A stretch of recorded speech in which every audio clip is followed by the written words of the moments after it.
Hi everyone, আমরা করছি মুরমুরের ক্লাসরুমের আজ ক্লাস 12-এর সেট 4-এর পার্ট 2 এবং শুধু কিভাবে করছি তা নয়, কিভাবে হচ্ছে অ্যান্সারগুলো সেগুলোও করার চেষ্টা করছি দেখি দিয়ে।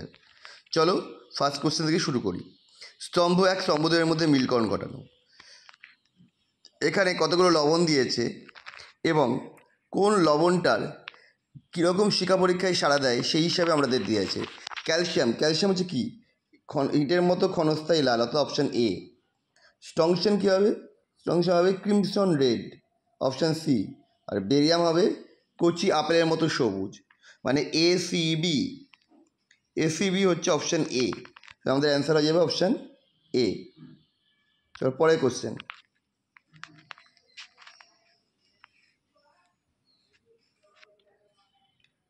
সঠিক সম্পর্কটি নির্ণয় করে। এখানে অনেক কটা সম্পর্ক দিয়ে দিয়েছে।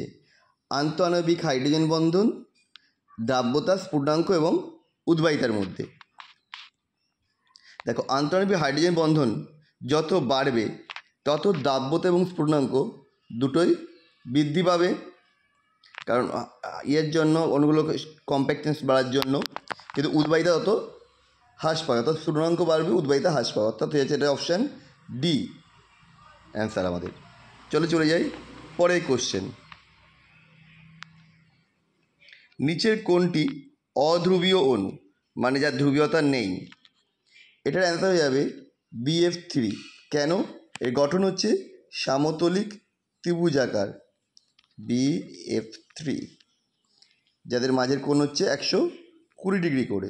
এবার দেখো, এই ভ্রামকটি এই দুটি ভ্রামক দ্বারা পরস্পরের দ্বারা প্রশমিত হয়ে যাবে। এই দুটো ভ্রামকের লব্ধি ভ্রামক যদি এটা, এই লব্ধি ভ্রামকটি এই ভ্রামকটি দ্বারা প্রশমিত হয়ে যাবে। তাহলে আলটিমেট এটা হয়ে যাচ্ছে মিউয়ের মান 0, অর্থাৎ দ্বিমেরু ভ্রামক 0। এখানে BF3 হচ্ছে দ্বিমেরু ভ্রামক 0, ওটা হচ্ছে অধ্রুবীয় অণু। চলে যাই নেক্সট কোশ্চেনে।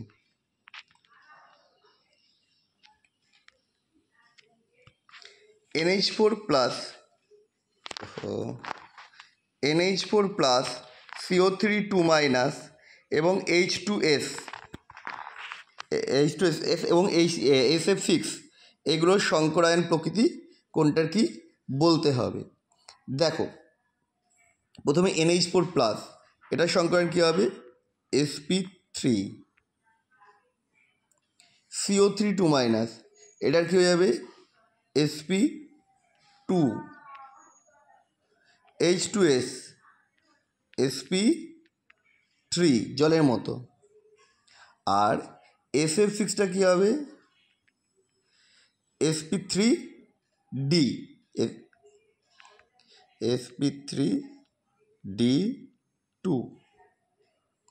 অর্থাৎ এটা হয়ে যাচ্ছে option sp3 sp2 sp3 sp2, অর্থাৎ অপশান এ। চলো পরের কোশ্চেনে যাই। আচ্ছা, এদের মধ্যে কোনটির বন্ধনক্রম সর্বোচ্চ? এখানে CN- বন্ধনক্রম সর্বোচ্চ, কারণ এখানে ট্রিপল বন্ড রয়েছে। এটা যাবে অ্যান্সার যাবে অপশান বি। নিম্নত কোনটিতে সর্বাধিক সমযোজী চরিত্র বর্তমান? দেখো, আমরা যদি ফ্যাজানের রুলস দেখি তাহলে এই যৌগটিতে সর্বাধিক সমযোজী, কারণ এখানে আছে SN4+, ক্যাটায়নের ওপর উচ্চ পজিটিভ চার্জ হচ্ছে সমযোজী যৌগ গঠনের দিকে বেশি যায়, কারণ যত বেশি চার্জ পজিটিভ চার্জ হবে তত তার ধ্রুবায়ন ক্ষমতা বেড়ে যাবে, অর্থাৎ অ্যানায়নকে বিকৃত করার পরিমাণ বাড়বে এবং ওটা সমযোজী হওয়ার প্রবণতা বাড়বে। সেই হিসাবে এটা হয়ে যাচ্ছে অ্যান্সার বি। ICl2- আয়োডিনের সংকরণ অবস্থা এবং গঠনটা কিরাম বলতে হবে।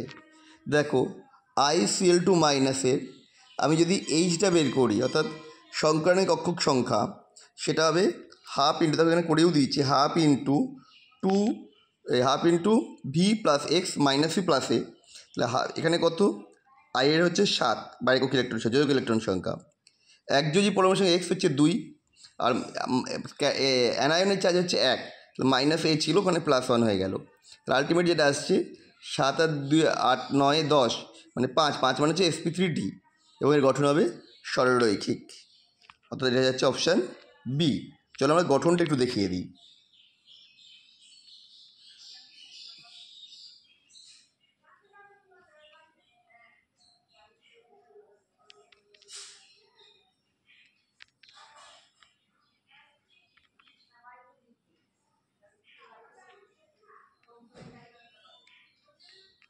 এটা হচ্ছে ICl2 মাইনাসের গঠন। চলে যাই আমরা পরের কোশ্চেন।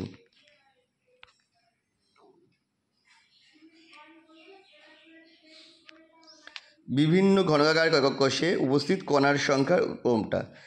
দেখো, এটা হবে উত্তর অপশান সি। কেন?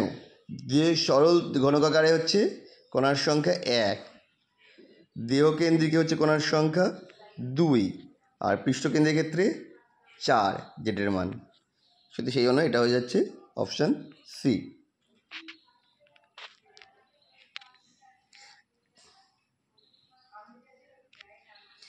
FCC ল্যাটিসে কৌণিক বিন্দুগুলিতে বি পরমাণু এবং পৃষ্ঠকেন্দ্রগুলিতে এক্স পরমাণু অবস্থান করে। একটি পৃষ্ঠতে এক্স পরমাণু নির্দিষ্ট হলে এর সংকেত। দেখো, এম পরমাণু সংখ্যা কত হবে? 8 × 1/8, 8টা কর্নার এবং 1 পার্ট করে থাকে 1। আর এক্স পরমাণু সংখ্যা 6টা ছিল, তার মধ্যে একটা নির্দিষ্ট হচ্ছে, তাই 5 × 1/2, তাহলে 5/2। তার মানে এটা আসছে 1:5/2, মানে 2:5, অর্থাৎ M2 X5, অপশান ডি। পরেরটা, একই তাপমাত্রায় দুটি গ্যাসে এক্স ও ওয়াই আছে। যদি এক্সের অণুগুলো ওয়াইয়ের অণুগুলির থেকে 3 গুণ বেশি বেগে ব্যাপিত হয়, তাহলে mx/my অনুপাত কত হবে? দেখো, ry/rx = √mx/my। তাহলে এবার ওয়াইটা কি বলেছে? বলছে ওয়াই গ্যাসের অণুগুলোর থেকে এক্স গ্যাসের অণুগুলো 3 গুণ বেশি বেগে ব্যাপিত হচ্ছে। তারপর ry/rx এর ভ্যালুটা হচ্ছে 1/3, কারণ এটা 3 গুণ বেশি বেগে ব্যাপিত হয়েছে। তার মানে এবার যদি রুটটা তুলি, তাহলে আসছে কি 1/3 mx/my। তার মানে mx/my আসছে 1/9, অপশান ডি। পরটা দেখো, কতগুলো ছেদ দিয়েছে। এখানে দুটি ভিন্ন উষ্ণতায় গ্যাসের বেগ বন্টনের লেখচিত্র প্রদত্ত লেখচিত্র দ্বারা প্রকাশিত হয়। T1 = 108 যদি হয়, 308 হয়, তবে T2 কত? আচ্ছা, 308 হলে ওটা কত হবে? আমি দুটোর বেগটা বলে দিয়েছিল, অনুবেগ। একটা হচ্ছে 400, একটা হচ্ছে 800। প্রথমে 400টা দিয়ে করে দিই, কারণ এটাই জানি। এখানটায় CRMS = √3RT/m, ভ্যালুগুলো পুট করে দিয়েছি। টি এর আর CRMS এর দুটো জানি, তাহলে 3R/m এর মানটা আমি বের করে নিলাম 16,000/308। এই পরেরটাতে আমি সেটা বসিয়ে দিচ্ছি, করে T2 এর মানটা বের করার চেষ্টা করছি। আসছে 1232 কেলভিন, অপশান সি। তোমরা অঙ্কটা দেখে নাও, ভিডিওটা পজ করে। যদি কোনো সমস্যা অবশ্যই আমাকে ফোন করে জানাবে বা কমেন্ট করে জানাবে। Na+ এবং Mg2+ এর মধ্যে ধ্রুবায়ন ক্ষমতার সঠিক ক্রম। এই দুটির মধ্যে ধ্রুবায়ন ক্ষমতা বেশি হবে হচ্ছে আমাদের, আমরা যেটুকু জানতে বুঝতে পারছি যে Na+ এর থেকে Mg2+ ধ্রুবায়ন ক্ষমতা বেশি হবে। কেন? কারণ হচ্ছে Na+